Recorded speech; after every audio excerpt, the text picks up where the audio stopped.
खायला काळ आणि धरणीला बार झालीस नुसती. आता माझा पाठला करू नका तू.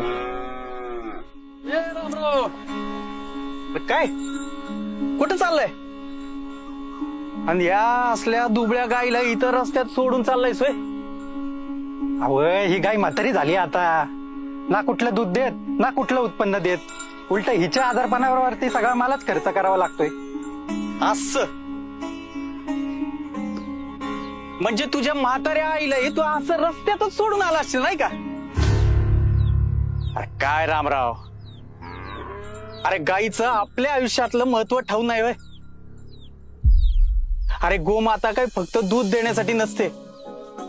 आपल्या संस्कृतीमध्ये आपण तिला अतिशय पवित्र आणि पूजनीय मानतो. आता वसुबारस येईल, त्या दिवशी गाईला माता मानून वासरा सकट आपण तिचं पूजन करतो. अरे गाईला समृद्धी, संपन्नता आणि शेतकऱ्याच्या आयुष्यातला ऊर्जेचा स्रोत मानतो आपण. गोमातेच्या पूजनाने आपल्या आयुष्यामध्ये सुख समृद्धी येते अशी आपली धारणा आहे. आणि म्हणूनच राज्य सरकारने या वसुबारसेपासून एका नव्या अभियानाला सुरुवात केली. होय, मग राज्य सरकारने 5 महत्वाचे निर्णय घेतलेत. गोसेवा आयोगाचे गठन, गाईला राज्यमाता म्हणून घोषित केलंय.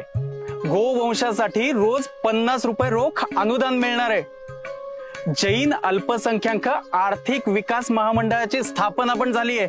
भगवान महावीर स्वामींच्या 2550व्या निर्वाण दिनानिमित्त मोठा सोहळा संपन्न झालाय. शुक्रवार 11 ऑक्टोबर 2024 रोजी योगी हॉल, दादर पूर्व, मुंबई इथं हा कार्यक्रम संपन्न झाला.